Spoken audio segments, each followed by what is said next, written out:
မိုးအေးလေးနဲ့အိမ်မှာနှက်နေဒီတိုင်းနဲ့မယ်ဆိုတော့ပြင်းစရာဒါဆိုဘာနဲ့နှက်နေ Netflix နဲ့ movie လေးကြည့်မုံလေးစား coffee အေးလေးတောင်းနေဦးမှာ cinematic ဆန်ဆန်လေးကြည့်ရင်လည်းဆိုရင်မိုးလေးလေ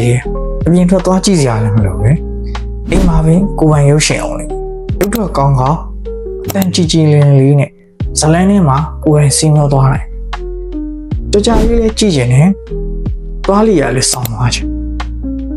ကဲဒါဆိုရင်တော့အခုလို့သွားလျာတဲသွားလို့ရရင် mini pocket projector လေးကို USB နဲ့ HDMI နဲ့ပါတော့မလို့စတစ်ထိုးပြီးပဲကြားရထည့်ပြီးကြည့်မလားကွန်ပျူတာနဲ့တွဲပြီးတော့ပဲသုံးမလားဒီကောင်လေးရဲ့မီလုံးပါဝါတက်တက်လေနိုင်9000တိပါတော့မဟုတ်လို့ရေရှည်အကြာကြီးကြည့်ချင်တဲ့သူတွေအတွက်လည်းအဆင်ပြေတယ်ကလေးရဲ့မျိုးလုံးထိကိုင်းမှုမှာရှော့ချပေးပြီးတော့ဒီလုံးတက်တက်တာနဲ့ရှာနေတဲ့မိဘတွေအတွက်ဒီကောင်လေးကိုရွေးချယ်ဖို့အကြံပေးချင်တယ်ဒီ projector လေးကိုဆက်သွယ်မှအောင်ရှင်နေဆိုတော့39 4200 9301ကိုဆက်သွယ်မှယူနိုင်ပါတယ်